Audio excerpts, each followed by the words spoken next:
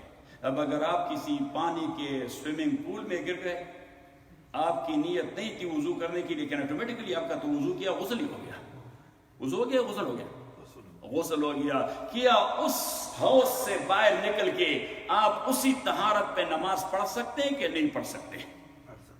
کس کے نزدیک؟ امام ابو حنیفہ کے نزدیک، بھائی کے امہ کے نزدیک تو نیت فرض ہے وضو کا. وہ کہتے ہیں اگر گرتے وقت کے گر تو ویسے بھی رہا ہوں، ابھی وہ اس پروسیس میں تھا، ابھی اس اور پروسیس سے پہلے اس نے عزم کیا کہ وضو کی بھی نیت ہے، گر تو ویسے بھی رہا ہوں، یہ تو ویسے بھی رہا ہوں، چلو اب گر رہا ہوں تو وضو ہو جائے. تو گرتے اس نے وضو کی، پھر وہ پڑھ سکتا ہے اس پہ. لیکن اگر گرتے اس نے وضو کی نیت نہیں کی تا آ کے وہ باہر نکل گیا، لیکن اس کے بعد کہہ دیا کہ ابھی میں وضو کی نیت کر، بھائی وہ پل کے نیچے سے بہت سارا پانی بہ چکا ہے، ابھی آپ نہیں کر سکتے. ان تینوں ائمہ کے نزدیک تو ایک تو نیت فرض ہے. کیا فرض ہے؟ نیت فرض ہے. نمبر 2، ان تینوں کے نزدیک ترتیب فرض ہے. کیا فرض ہے؟ ترتیب، کہ جس ترتیب سے مائدہ کی آیت میں آیا ہے اذا قمتم الى الصلاة فاغسلوا وجوہکم، پہلے چہرہ دھونا، وَأَيْدِيَكُمْ إِلَى الْمَرَافِقِ، پھر ہاتھ دھونا، وَامْسَحُوا بِرُؤُوسِكُمْ، پھر مسح کرنا، وَأَرْجُلَكُمْ إِلَى الْكَعْبَيْنِ. تو ان تینوں کے نزدیک یہ بھی فرض ہے. اب اگر کسی نے پاؤں پہلے دھوئے اور بعد میں باقی آزاد ہوئے تو 3 ائمہ کے نزدیک ان کا وضو نہیں ہوا. ہمارے امام کے نزدیک اس کا وضو ہو چکا ہے، وہ نماز پڑھے. ہم جب سفر پہ جاتے ہیں تو میں ساتھیوں سے کہتا ہوں بہت جگہوں پہ کوئی جگہ نہیں ہوتی کہ ہم پاؤں دھوئیں، جگہ نہیں، تو میں انہیں کہہ دیتا ہوں جب آپ باتھ روم میں جاتے ہیں تو اپنے ساتھ باٹل میں پانی لے جائیں، صحیح، تو اس سے استنجا کریں، پھر نکل آئیں، پھر باٹل کو پھر بھر دیں، پھر اندر جائیں اور اسی کموڈ کے اندر اپنے پاؤں وہ دھوئیں، پھر باہر نکلیں اور باقی غسل کریں. تو میں نے کہا ہماری نماز تو ہو گئی، وہ جو 3 امام ہیں وہ اپنے لیے بندوبست کریں، کیونکہ ان کے نزدیک تو اس طرح وضو ہوتا نہیں، ان کے نزدیک ترتیب فرض ہے. کیونکہ اللہ کریم نے، کیونکہ وہ کہتے ہیں کہ واو ترتیب کے لیے، ہم کہتے ہیں کہ واو جمع کے لیے ہے، قاعدہ ہے واو ترتیب کے لیے ہے ان کے نزدیک. ہمارے نزدیک سے واو جمع کے لیے. امام ابو حنیفہ رحمۃ اللہ علیہ فرماتے ہیں اگر واو ہر جگہ ترتیب کے لیے ہے تو یا عیسیٰ انی متوفیک ورافعک الیہ، او عیسیٰ علیہ السلام، اللہ کریم نے فرمایا انی متوفیک. اب توفی کا اگرچہ ممیت معنی نہیں ہے، ایک معنی ہے اس کا. اصل میں توفی کا معنی تو انی اخلق کاملا، تو میرے قاری احسان صاحب نے بتا دیا تھا کہ نہیں؟ ہاں، اس نے میرے خیال میں آپ کو 4 ترجمے وہاں بتائے ہوں گے کہ نہیں بتائے تھے؟ اچھا، تو کہا تھا کہ اس طالب علم نے ہمیں یہ سکھایا تھا. اچھا، تو انی متوفیک ورافعک الیہ، تو میں نے کہا کہ توفی کا معنی یہ تو امید نہیں ہے کہ میں آپ کو مرواؤں گا. انی متوفیک اخلق کاملا، میں آپ کو روح و جسد دونوں کے حوالے سے زندہ اٹھاؤں گا. توفی کا معنی، اور میں نے کہا کہ لغت میں تو توفی کا معنی ہے اخذک کاملا، مکمل لینا. جس طرح ہم کہتے ہیں ہاں استوفیت عنہ حقی، استوفیت عنہ او توفیت عنہ حقی، کیونکہ باب تفاعل یہ کبھی استفعال کے معنی میں آتا ہے کہ نہیں آتا. یہ فضول اکبری مولوی صاحب نے یہی بات لکھی ہے. وہ فضول اکبری کا جو مولوی صاحب ہے، یا شافعیہ کا جو مولوی صاحب ہے ابن حاجب، اس نے یہی بات لکھی ہے ہاں کہ استفعال کبھی تفاعل کبھی استفعال کے معنی میں آتا ہے. تو توفیت عنہ حقی، کہ میں نے عزیز الرحمان صاحب کو $500 دے دیے، کامل کے کامل اس سے واپس لے لیے. عزیز الرحمان کی بات اس لیے کر رہا ہوں کہ میرا دوست ہے بڑا قریبی، تو یہ غصے نہیں ہوگا. اگر کسی دوسرے کا نام لو تو کہے کہ آپ مجھے یعنی خائن بنانا چاہتے ہیں کہ میں حق نہیں واپس کر سکتا. تو توفیت عنہ حقی، میں نے اس سے اپنا حق کامل لے لیا. لیکن دوسرا معنی اس کا ان ممیت، ہم کہتے ہیں وفات پا چکے ہیں، یہ لفظ تو ہم اردو میں بھی کہتے ہیں مرنے کے لیے کیا، وفات پا چکے ہیں. تو انی متوفی کا وفات اسی توفی سے کہ انی متوفی کا، اس لیے آپ جائیں گے تو جلال سیوطی رحمۃ اللہ علیہ والے کہ انی ممیتو کا، کہ میں آپ کو مروانے والا ہوں. تو فرمایا انی ممیتو کا ورافعک الیہ. تو اگر اس انداز کو لے لے تو یہ تو کرسچین کا مذہب ہو گیا. کس کا مذہب ہو گیا؟ کرسچین کا مذہب ہو گیا کہ عیسیٰ علیہ السلام کو مروایا پھر اسے زندہ کر کے اٹھایا.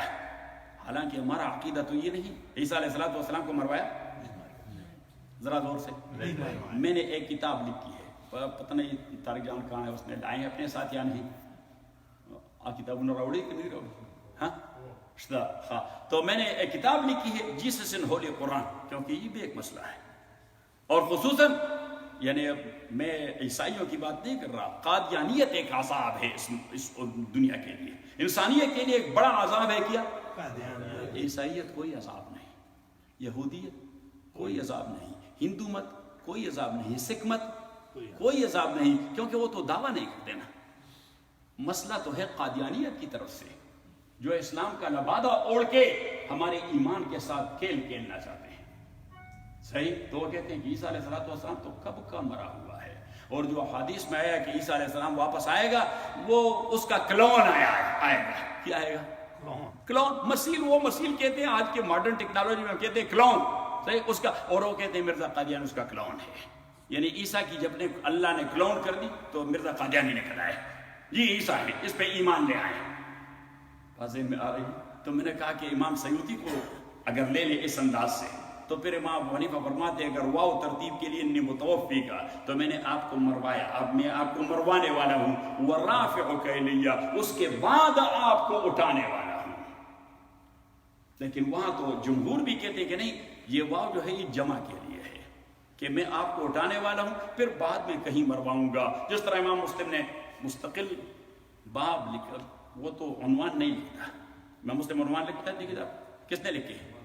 امام نووی رحمۃ اللہ علیہ نے اس کے کتاب کے عنوان لکھے ہیں۔ تو امام مسلم رحمۃ اللہ البتہ وہ کتاب جو اس نے مرتب کی احادیث کی تنظیم اور ترتیب کے حوالے سے بہترین کتاب ہے۔ اس لیے امام حاکم رحمۃ اللہ علیہ کا تو مسلک یہ ہے کہ اصح الکتب بعد کتاب اللہ صحیح مسلم، کہ اللہ کی کتاب کے بعد سب سے صحیح ترین کتاب کون سی ہے؟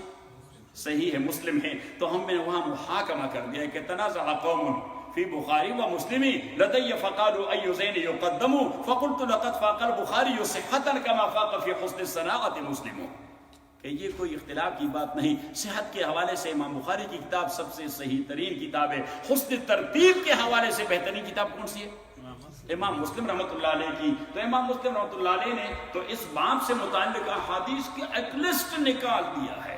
نبی کریم صلی اللہ علیہ وسلم فرماتے ہیں لَيَنزِلَنَّ فِيكُمْ ابن مریم، کہ عیسیٰ ابن مریم آپ لوگوں کے اندر اتر آئے گا۔ اب وہ قادیانی آپ کے ایمان سے کھیلتے ہوئے آپ سے کہیں گے اچھا وہ جب آئیں گے تو پیغمبر ہوں گے کہ نہیں ہوں گے؟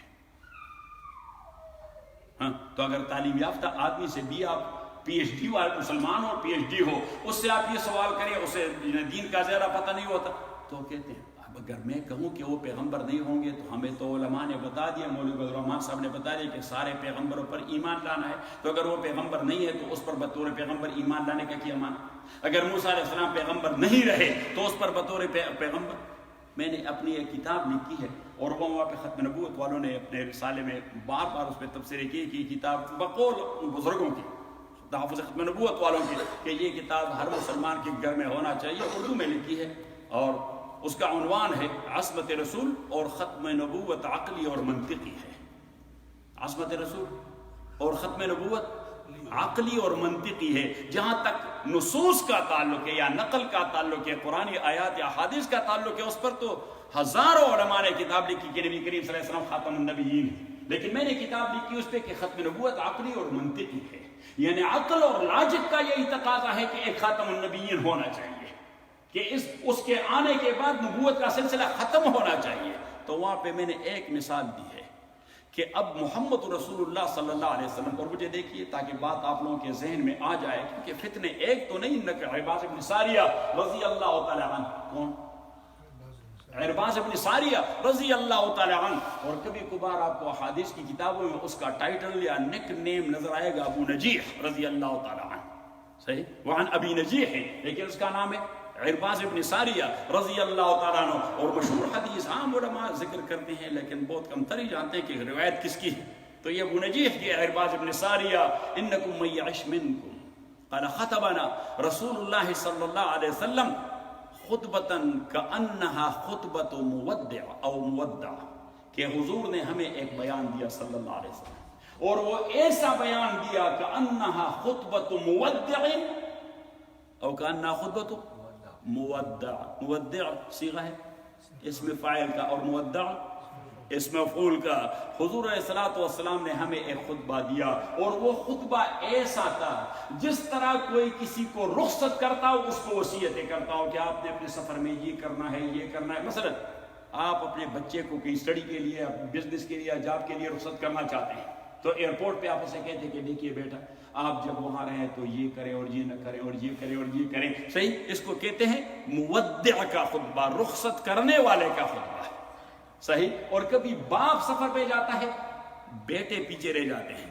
تو وہ باپ بیٹوں سے کہتے ہیں میرے غیر حاضری میں یہ کام نہ کریں، یہ کام نہ کریں، وہ فلاں کام کرے، وہ فلاں کام، اور یہ بچے اس کو رخصت کرنے گئے ہیں ایئرپورٹ پر، تو باپ کا یہ خطبہ یہ ہوتا ہے کس کا؟ مودع کا خطبہ۔ اس لیے یہ ضبط ہے لفظ حدیث میں اور روایت میں دو لغات سے، کأنہ خطبۃ مودع یا کأنہ خطبۃ مودع، کہ وہ ایسا خطبہ تھا جس طرح مودع کا خطبہ ہو یا مودع کا خطبہ ہو۔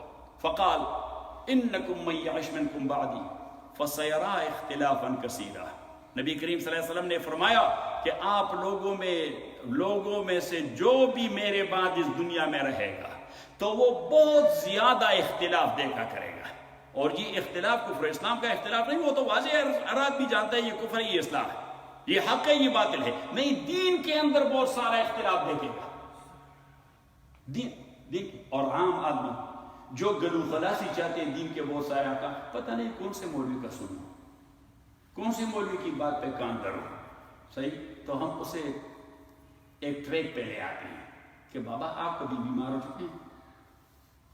وہ کہتے ہیں ہاں۔ آپ کون سی ڈاکٹر کی بات سنتے ہیں؟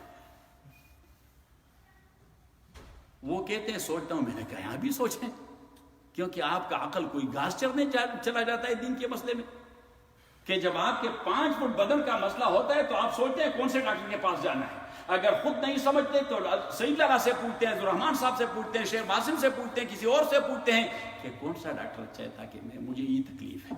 تو میں نے کہا دین کے حوالے سے بھی کسی سمجھدار سے پوچھیں، فَاسْأَلُوا أَهْلَ الذِّكْرِ گزشتہ رات سے پیوستہ رات میں ان کو تفسیر میں سورہ نحل میں یہی بتا رہا تھا کہ اللہ کریم نے فرمایا کہ وَمَا أَرْسَلْنَا مِن قَبْلِكَ وَلَقَدْ أَرْسَلْنَا کیسا ہے آیت؟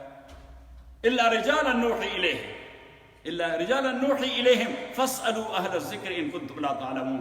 میں نے کہا کہ ان کا اعتراض تھا کہ یہ محمد صلی اللہ علیہ وسلم تو انسان ہیں، بشر ہیں، یہ کیا ہے؟ فَقَالُوا أَبَشَرٌ يَهْدُونَنَا فَكَفَرُوا۔ سارے کفر کا مسئلہ یہ تھا کہ اب بشر بھی ہادی اور پیغمبر ہو سکتا ہے؟ اللہ کریم فرماتے ہیں جیسے انہوں نے بات کی کافر ہو گئے۔ تو اللہ کریم نے فرمایا کہ میرے نبی یہ ویسے جک مارتے ہیں، شیخ رحمۃ اللہ علیہ شیخ القرآن پنڈی والے وہ کہتے ہیں جک مارتے ہیں، یہ ویسے جک مارتے ہیں جو یہ کہتے ہیں کہ آپ سے پہلے تو کبھی کوئی انسان یا بشر پیغمبر بن کے نہیں آیا۔ اللہ اگر پیغمبر بھجواتا ہے، کسی فرشتوں کو پیغمبر بنا کے بھجوائے، تو اللہ کریم نے فرمایا کہ میں نے تو آپ سے پہلے بھی جتنے پیغمبر بھجوائے وہ سارے انسان تھے، اور انسانوں میں بھی مرد تھے، انسانوں میں بھی مرد۔ تو میں نے کہا انسان کیوں تھے؟ کیونکہ عقیدے کا مسئلہ ہے، اختلافی ہے، لیکن بہت تھوڑے لوگوں کا مسلک ہے کہ فرشتے جو ہیں وہ افضل ہیں انسانوں سے۔ جمہور کا مسلک یہ کہ انسان بطور نوع افضل ہیں فرشتوں سے، اور خواص انسانوں کے وہ فرشتوں کے خواص سے افضل ہیں۔ تبھی تو جبریل ہمارے نبی کے خادم ہوا کرتے تھے صلی اللہ علیہ وسلم۔ خادم تھے کہ نہیں تھے؟ اور معراج کی رات جب آپ صلی اللہ علیہ وسلم سدرۃ المنتہا سے آگے جانے والے تھے تو جبریل امین نے عذر کیا، بدو گفتسال آرے بیت الحرام کہ اے حاملی وحی برتر خرام، تو در دوستی مخلصم یافتی عنانم ز صحبت چرات آفتی، بگفتہ کے نور و یا بالم نمان، بگفتہ فروتر مجالم نمان، اگر یکسری مو یا برتر پرم فروغی تجلہ بسوزت پرم۔ اب اس نے حضرت المنتہا میں 7 آسمانوں کے اوپر نبی صلی اللہ علیہ وسلم سے عرض کیا کہ اللہ کے نبی یہاں سے آپ کا اکیلا سفر ہوگا۔ نبی کریم صلی اللہ علیہ وسلم نے فرمایا آپ کیوں راستے میں مجھے چھوڑتے ہیں؟ آپ تو مجھے اٹھا کے لے آئے مکہ سے، تو یہاں آپ رکتے کیوں ہیں؟ اس نے کہا ویزا نہیں ہے میرے پاس، ڈاکومنٹس کا مسئلہ ہے، ڈیپورٹ ہو جاؤں گا، میرے ڈاکومنٹس کا مسئلہ ہے، میں نہیں جا سکتا۔ نبی کریم صلی اللہ علیہ وسلم نے فرمائی تو بے وفا۔ اس نے کہا اگر ایک سر موئی، ایک بال کے تکنس کے برابر بھی میں آگے حرکت کروں فروغ تجلی بسوز فرم، اللہ کی تجلیات اور انوار مجھے راکھ کا ڈھیر بنا دے گی. تو وہ ایک میرے خیال میں مولانا محمد علی جوہر نے کہہ دیا کہ جلتے ہیں جبرائیل کے پر جس مقام پر، ہاں اس کے حقیقتوں کے شان. مولانا ظفر علی خان صاحب نے کہہ دیا کہ جلتے ہیں جبرائیل کے پر جس مقام پر اس کے حقیقتوں کے شناسا تم ہی ہو. کہ او میرے نبی صلی اللہ علیہ وسلم جہاں پہ جبریل کے پر جلتے ہیں وہاں کے حقائق سے آپ واقف ہیں. تو وہاں سے آگے آپ صلی اللہ علیہ وسلم تشریف لے گئے تو نوع انسان، یہ نوع ملک سے افضل ہے، اور خواص انسانوں کے، یہ انسانوں کے تو میں نے ساتھیوں سے کہہ دیا کہ ایک تو افضل انسان ہے تو اللہ نے نبی بھجوانا تھا اس افضل نوع سے. اور پھر میں نے کہا کہ جب مرد اور عورت کی بات آتی ہے تو یہ افضلیت کی بات نہیں ہے. الناس السواسیۃ کا اسنان المشت، نبی کریم صلی اللہ علیہ وسلم نے فرمایا انسان آپس میں برابر ہیں جس طرح کنگھی کے دندانے ہوتے ہیں. اب کنگھی کے دندانے اگر ایون نہ ہو، اونچ نیچ ہو، تو آپ مارے 2-3 بار اپنے سر پہ کیا ہو جائے گا؟ زخم ہو جائیں گے اور سیپٹک ہو جائیں گے، پھر ڈاکٹر کے پاس جانا پڑے گا. معاشرے میں بھی اس قسم کی اونچ نیچ ہو انسانوں میں تو وہ معاشرہ اس طرح زخمی ہوتا ہے اور سیپٹک ہو جاتا ہے. اور میں رات ساتھیوں سے کہتے سلطان صلاح الدین ایوبی رحمۃ اللہ علیہ نے بڑی پیاری بات کہی کہ جس معاشرے اور جس ریاست میں، یہ جملہ اپنے پاس یاد رکھیں، کس نے کہا؟ کہیں رحمہ اللہ. سلطان صلاح الدین ایوبی رحمۃ اللہ علیہ نے اپنے خطبے میں بیان کیا کہ جس معاشرے میں اور جس مملکت میں مزدور کو اس کے عمل کی اتنی اجرت نہ ملے جس سے اس کی ضروریات پوری ہو، وہاں پہ مردوں کی غیرت اور عورتوں کی حیا کا جنازہ نکل جاتا ہے. کیا پیاری بات کہی.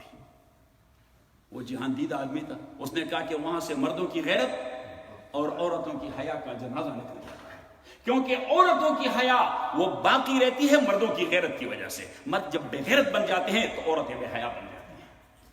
اور پھر میں نے ساتھیوں سے کہہ دیا کہ غیرت و حیا ان کا آپس میں چوری دامن کا ساتھ ہے. ان کا آپس میں کیا؟ چولی دامن کا ساتھ ہے. لیکن میں نے کہا کہ مردوں کے لیے غیرت فرسٹ پرائیورٹی، حیا اس کے ساتھ آ جاتی ہے، اور عورتوں کے لیے حیا فرسٹ پرائیورٹی، غیرت اس کے ساتھ آ جائے. جس عورت میں حیا ہو اس پہ غیرت آتی ہے، جس مرد میں غیرت ہو اس میں حیا آ جاتی ہے. اور ایک حدیث میں آیا، امام ترمذی نے حدیث نقل کیا، فرمایا ان الایمان ان الحیاء والایمان توأمان اذا ذهب احدهما تبعه الاخر، کہ ایمان اور حیا، ایمان اور حیا کو آپ ذرا جنرلائز کریں براڈ بیس میں، تو حیا اور غیرت، کہ ایمان اور غیرت و حیا یہ 2 ٹوینز ہیں. کیا ہے؟ جوڑا. یہ 2 جوڑے بچے ہیں ایک ساتھ پیدا. اور آپ نے کبھی کبھار آئیڈینٹیکل ٹوینز کا اصطلاح تو آپ کو معلوم ہے؟ ذرا زور سے. جی. آئیڈینٹیکل ٹوینز، ان کی بدنی ساخت بھی ایسی ہوتی ہے، ان کی خلیات کی تشکیل بھی ہوتی ہے کہ ایک بچے کو بخار آ جاتا ہے دوسرے کو بھی بخار آ جاتا ہے.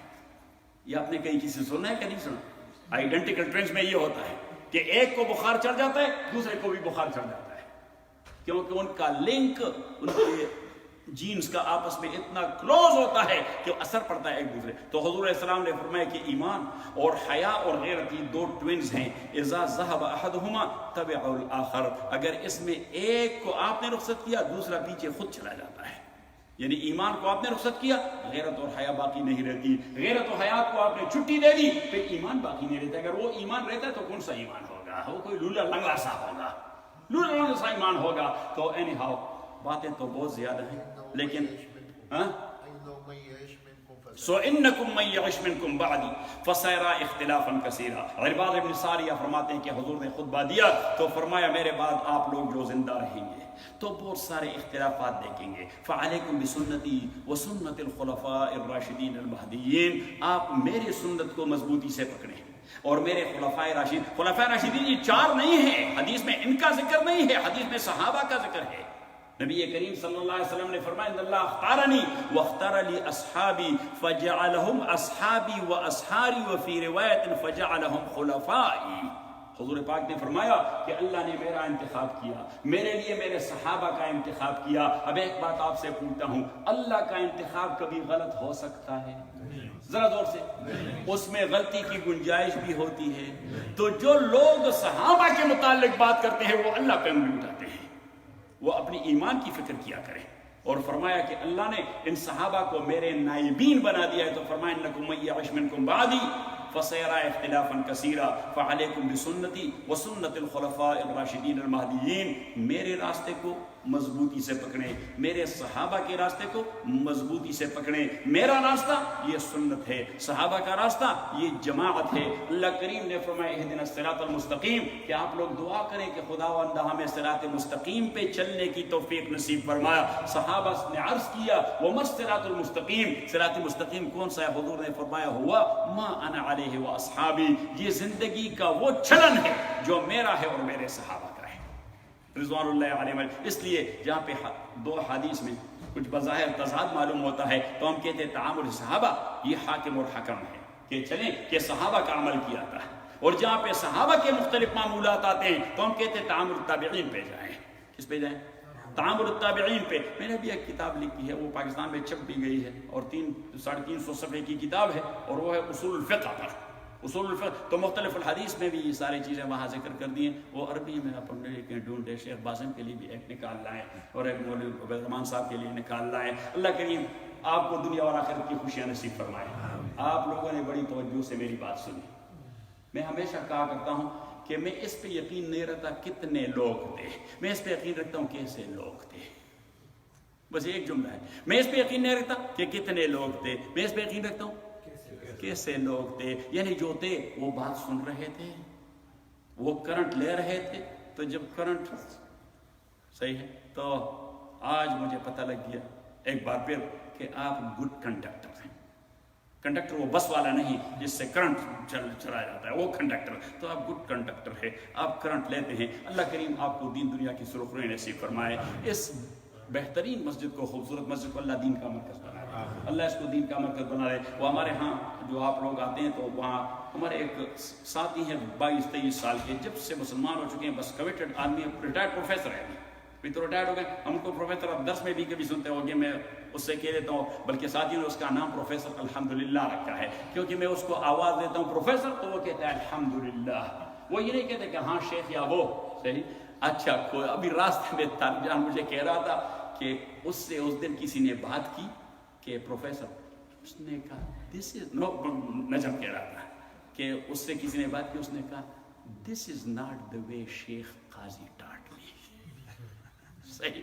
میں نے کہا کہ میں جو اسے بات بتا دیتا ہوں, پوری دنیا اس سے کوئی بات کرے وہ کہتے شیخ قاضی ہے, never taught me more than that. That is the way what he taught me. تو anyhow وہ کہتا ہے کہ مسجد میں 3 کام ہونے چاہیے. That what we learned from شیخ قاضی, کہ مسجد میں بس 3 کام ہونے چاہیے, علم, عبادت اور دعوت. علم, عبادت اور دعوت. اس نے کہا چوتھا کام لاؤ گے شیطان گھسائے گا, کہ شیخ قاضی نے بتا دیا کہ ان 3 کاموں کے علاوہ چوتھا کام مسجد میں لے آؤ گے تو کیا جاتا ہے. اور میرے خیال میں اللہ معاف کر دے, اللہ معاف کر دے, اللہ معاف کر دے, لیکن ہمارے مساجد میں شیطان گھس آئے ہیں. I am not referring to any human, نہیں, یعنی ہیومن غلطی کر جاتے ہیں, شیطان کو موقع مل جاتا ہے. نبی کریم صلی اللہ علیہ وسلم نے تو فرمایا کہ صفوں میں فرجہ بھی نہ رکھو, قریب قریب کھڑے ہو, ورنہ شیطان بہما کی طرح وہاں داخل ہو جاتا ہے. آپ 2 کے درمیان کھڑے ہوتے ہیں, کبھی آپ کو وسوسے کرتے, کبھی اس کو, آپ کے نماز کا بھی بیڑا کر دے اس کے نماز کو. اب ہم جو کرتے ہیں مسجدوں میں, اس سے تو شیطان بہما نہیں, میرے خیال میں ہاتھی کی طرح وہ داخل ہو جاتا ہے. مثلا دکھا کے. وآخر دعوانا ان الحمدللہ.